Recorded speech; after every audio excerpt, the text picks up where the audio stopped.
Let's do one more real quick, E. Oh, fuck. Oh. Da hat jemand aber gar keine Lust, Weihnachtslieder zu singen. Hallo und herzlich willkommen, liebe Freunde, zu einer neuen Ausgabe von In Elvis Veritas. The Wonderful World of Christmas ist das zweite Album, das Elvis Presley aufgenommen hat, das zweite Weihnachtsalbum nach dem legendären Elvis Christmas Album von 1957. Und ich habe ja schon ein Video darüber gemacht. Ich habe euch den Link oben eingeblendet. Und heute wollen wir über The Wonderful World of Christmas sprechen, aber nicht einfach nur über das Album, sondern ich möchte heute mit euch die Frage beantworten, wie können wir uns in Zeiten moderner Technik unsere ideale Playlist dieses Albums zusammenstellen. Und zwar entweder die Originalversion oder Undubbed-Versionen. Dazu gleich mehr nach dem Intro. Elvis Presley. Ja, nochmals herzlich willkommen, ich bin Gerd von In Elvis Veritas. Schön, dass ihr wieder mit dabei seid. Wer es noch nicht getan hat, gebt mir ein Gefällt mir, ein Abo und stellt die Alarmglocke ein, dann verpasst ihr nichts mehr. Vielen Dank schon mal dafür. Ja, in diesem Video wird es die große Verlosung geben, im letzten Video angekündigt. Die Verlosung zusammen mit dem TCP Shop von... Ja, eigentlich war es für den 1000. Abonnenten, aber das ist schon lange vorbei und derjenige, der gewonnen hat, hat sich leider bisher nicht bei mir gemeldet, aber jetzt habt ihr nochmals fleißig E-Mails an mich geschrieben nach dem letzten Video und heute wird es definitiv die Verlosung und den Gewinner geben aus einem Topf mit allen euren Einsendungen, dazu aber später mehr. Ja, Elvis hat 2 Weihnachtsalben aufgenommen. Wie gesagt, das legendäre Album, das Elvis Christmas Album von 1957. Dazu habe ich auch ein Video gemacht über die Neuveröffentlichung, die es jetzt gab vom Memphis Recording Service in echtem Stereo erstmals. Auch die habe ich euch oben verlinkt. Aber heute geht es um The Wonderful World of Christmas, das zweite Elvis Album, das 1971 aufgenommen worden war. Dazu zunächst ein paar Hintergründe zum Album und dann wollen wir uns unsere ganz persönliche Playlist zusammenstellen, wie ich finde, dass das Album am besten klingt.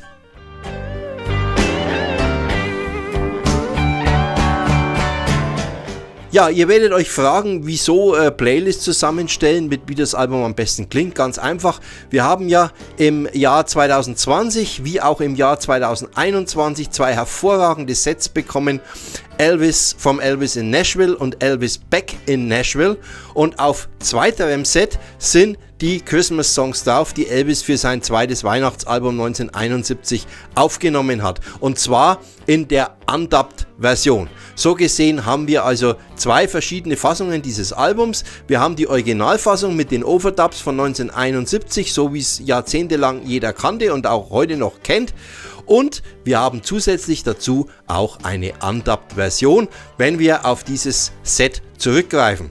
Auf diesem Set sind zusätzlich noch Alternativtakes drauf, sodass ich heute meine ganz persönliche Zusammenstellung, die ich euch auch empfehle, heute vornehmen werde. Und wir gehen Song für Song durch und ich werde euch sagen, wo ich persönlich jetzt die beste Fassung finde. Natürlich schreibt in die Kommentare, wenn ihr das ganz anders seht. Schreibt eure persönliche Playlist von The Wonderful World of Christmas hinein. Ich bin gespannt auf eure Kommentare.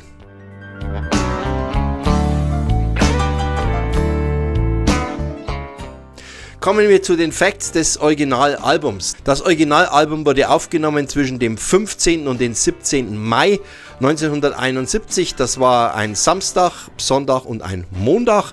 Jetzt wird man sich fragen, im Mai ein Weihnachtsalbum aufnehmen. Immerhin beim Original Christmas Album war es September. Da war man vielleicht schon ein bisschen näher dran an der Weihnachtszeit. Aber Mai ist natürlich nun so gar nicht Weihnachten. Aus diesem Grund hat Elvis auch einen ganz besonderen Trick angewendet, auf den ich gleich zu sprechen komme. Das Album wurde schließlich am 24. Mai 1971 mit Overdubs versehen. Das waren zunächst mal das Imperials Quartett, Millie Kirkham, also die Background-Sänger und Sängerinnen. Und man hat hier nochmal das Album sozusagen aufgepeppt. Am 20. Oktober 1971 schließlich erschien The Wonderful World of Christmas und war in den USA ein Riesenerfolg, kam auf Platz 1 in den US Christmas Charts. Die US Christmas Charts, das war eine eigene Einrichtung, die gab es nur von 1963 bis 1973. Da hatte man in der Weihnachtszeit alle Alben mit weihnachtlichem Bezug extra gelistet, die tauchten dann auch nicht in den offiziellen Billboard LP Charts auf. Man kann aber aufgrund der Verkaufszahlen, die The Wonderful World of Christmas hatte, ohne weiteres behaupten, dass dieses Album in den Billboard Charts vermutlich sogar in den Top 10 gewesen wäre, denn es verkaufte sich sehr, sehr gut. 1999 hatte es bereits dreifach Platin erreicht. Kommen wir ein bisschen zum Background des Albums. Als Elvis am 15. Mai 1971 wieder in das Studio ging in Nashville, er hatte ja im März bereits diese Aufnahmesessions begonnen, allerdings ohne Weihnachtslieder, musste dann aber abbrechen wegen einer Augenentzündung. Er hatte ja immer mal wieder Probleme mit seinen Augen, das verfolgte ihn über viele, viele Jahre und im März 71 ging es dann einfach nicht mehr. Nach ein paar wenigen Songs, die er aufgenommen hatte, musste er die Session abbrechen. Jetzt im Mai kehrte er gesund wieder zurück und machte sich an die Arbeit. Zunächst einmal musste man ihn überreden, überhaupt ein weiteres Weihnachtsalbum aufzunehmen. Er war überhaupt nicht scharf drauf, wie wir ja schon ein bisschen im Eingang auch gehört haben. Aber er ließ sich breitschlagen und nahm Weihnachtssongs auf. Er hatte sich dazu extra neue Songs bringen lassen, unter anderem auch einen Song von seinem Kumpel und Leibwächter Red West, Holly Leaves and Christmas Trees, auf den komme ich dann gleich zu sprechen. Damit die Musiker und Elvis auch selbst in weihnachtliche Stimmung kamen, am 15. Mai 71, wohlgemerkt draußen schönster Frühling, alles blüht, hatte man das Studio tatsächlich weihnachtlich dekoriert. Elvis hatte den Auftrag gegeben, ins Studio einen Weihnachtsbaum zu stellen, diesen zu schmücken und unter den Weihnachtsbaum auch, wie sich das gehört, eingepackte Geschenke zu legen. Das Ganze hatte mehr Dekorationscharakter. Überrascht waren die Musiker aber dann, als sie tatsächlich echte Geschenke von Elvis bekamen. Und zwar bekam jeder der Musiker ein goldenes Armband, in das eingraviert war Elvis 71, Elvis 71. Ja, und so versuchte man sich ein bisschen weihnachtliche Stimmung zu versetzen, um die Songs, über die wir jetzt gleich sprechen werden, aufzunehmen.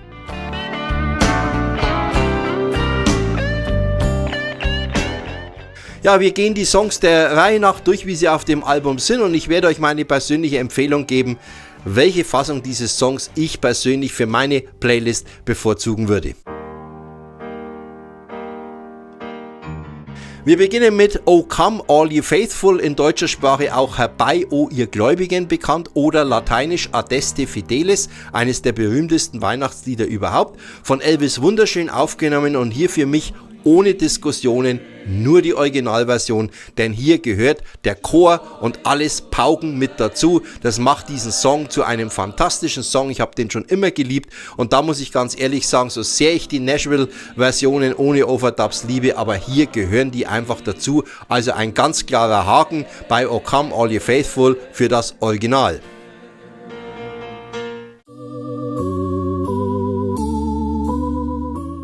Kommen wir zum zweiten Song, The First Noel. Hier gilt im Prinzip das Gleiche. Hier brauchen wir das Arrangement, das diesen Song so richtig in weihnachtliche Stimmung bringt. Und auch da muss ich sagen, so schön die Fassung ohne Overdubs ist, an das Original darf sie nicht heran. Gut gemacht, also auch hier ein klarer Punkt für das Original.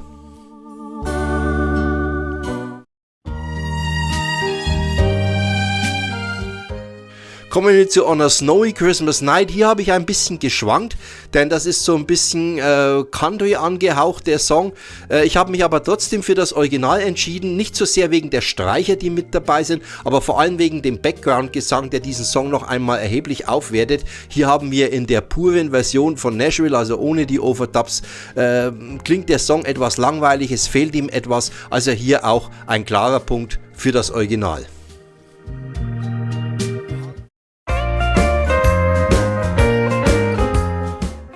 Ja, kommen wir zu Winter Wonderland, einer der beliebtesten Weihnachts- oder Wintersongs eigentlich überhaupt. Elvis mochte ihn aber gar nicht und man hört ihm das auch an. Er quält sich in der Originalfassung durch diesen Song. Die Stimme klingt wie sowieso bei den meisten Aufnahmen 1971 sehr melancholisch. ganz anders als 1970, wo die Stimme so richtig vor Kraft nicht laufen konnte, hätte ich beinahe gesagt.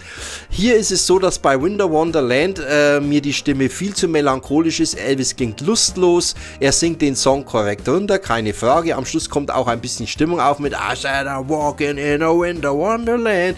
Aber das ist auch schon das Einzige, ansonsten eigentlich eher ein müder Vortrag.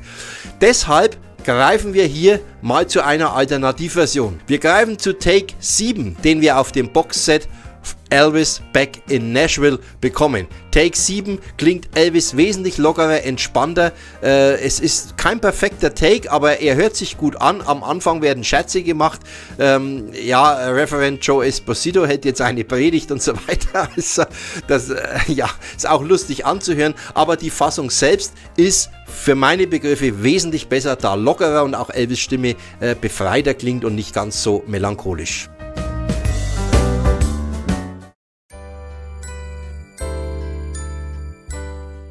Kommen wir zu The Wonderful World of Christmas, dem Titelsong dieses Albums. Hier muss ich sagen, klarer Punkt ans Original. Der Song braucht das Arrangement und er klingt in diesem Arrangement auch wirklich gut. Hier sind Streicher mit drin, die sich auch gut machen, aber auch der Background-Gesang, der einfach dazugehört. Die Undubbed-Version klingt hier etwas leer. Klarer Punkt fürs Original.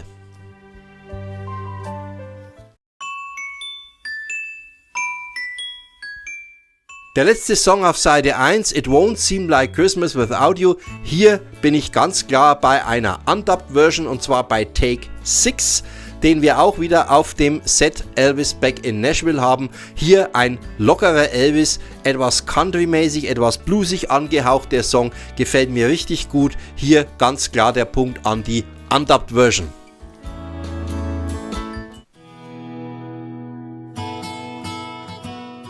Wir kommen zur Seite B, I Will Be Home on Christmas Day. Auch hier geht mein Punkt an die Undubbed Version, die wieder viel lockerer ist und von Matter of Spank sind ja sowieso diese Undubbed Versionen hervorragend abgemischt. Das gilt auch für diesen Song. Hier greifen wir zu Take 10 aus dem Set.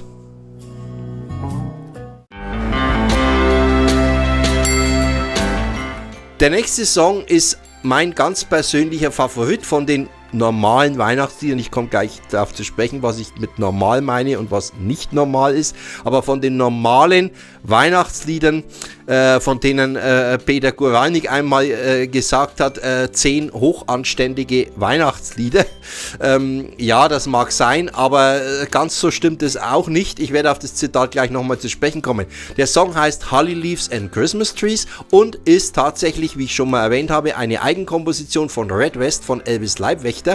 Und hier muss ich sagen, so schön auch das Original ist, alle Fassungen sind schön, aber hier geht mein Punkt ganz klar an die Undubbed Version und zwar im Alternativ Take 4.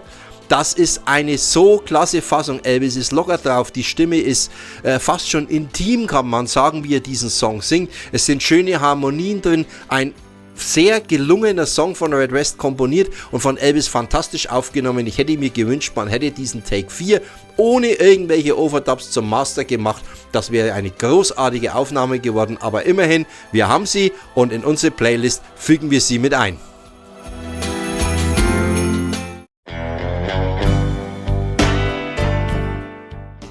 Ja, 2 Songs kommen noch und jetzt kommt der Song, den ich mal nicht als normales Weihnachtslied bezeichnen würde. Ich komme nochmal auf Peter Guralnick zu sprechen, der gesagt hat, der nächste Song ist wie ein streunender Kater, der sich durch 10 peinlich anständige Weihnachtssongs hindurch schleicht. Sinngemäß. Ist jetzt nicht wortwörtlich zitiert, aber so ähnlich hat er es in seinem Buch geschrieben. Es ist ein streunender Kater, es ist nämlich Merry Christmas Baby und es ist für mich persönlich die großartigste Bluesaufnahme, die Elvis je gemacht hat. Es zeigt, warum es ein Jammer ist, dass der King niemals ein Bluesalbum aufgenommen hat. Alleine dieser Song hätte das gerechtfertigt. Was für eine großartige Aufnahme und hier haben wir ja unterschiedliche Fassungen und unser Boxset Elvis Back in Nashville hat uns ja erstmals die ungeschnittene Fassung gebracht, natürlich auch ohne Overdubs und das ist meine ganz klare Empfehlung. Merry Christmas Baby in der Undubbed Version vom Boxset Elvis Back in Nashville.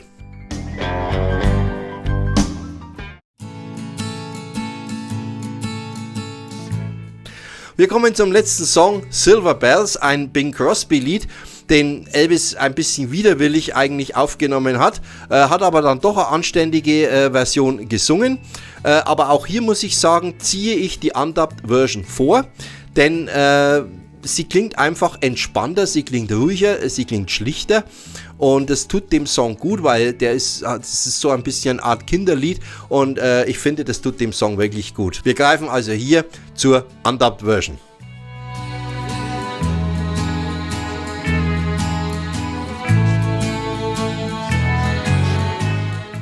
Ja, Fazit, 4-mal die Originalversion, 7-mal die Undubbed-Version oder ein Outtake. Das wäre meine persönliche Playlist, die ich euch empfehlen würde, wenn ihr The Wonderful World of Christmas von Elvis in meinen Augen bestmöglicher Fassung hören möchtet. Natürlich, wie gesagt, schreibt es in die Kommentare, könnt ihr das ganz anders sehen. Macht eure eigene The Wonderful World of Christmas. Die modernen Techniken machen uns das ja möglich, dass wir unsere Playlists programmieren und zusammenstellen.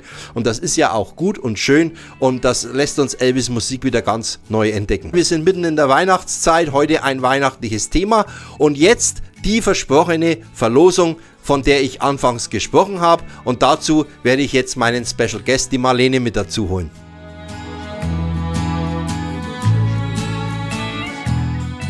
So, liebe Zuschauer, es ist jetzt soweit, jetzt kommt die angekündigte Verlosung. Wie gesagt, zum Hintergrund nochmal, der damals gezogene Kandidat von unserer Lottofee Marlene, die auch heute wieder mit dabei ist, der hat sich einfach nicht gemeldet. Aus diesem Grund habe ich das Ganze nochmal neu gemacht, denn ich möchte ja das Weihnachtspäckchen loswerden und einer von euch wird jetzt der Gewinner sein. Ich darf nochmal kurz die Marlene vorstellen. Hi Marlene. Hallo. Marlene wird also auch heute wieder die Lottofee sein. Sie wird jetzt ziehen aus einem Topf, den wir hier haben. Alle eure E-Mails, die ihr mir geschrieben habt, alle sind hier drin. Und wir ziehen jetzt einfach mal rein und schauen mal, wer der Gewinner ist. Auf geht's, Marlene. Der Volker Schmale aus Dortmund.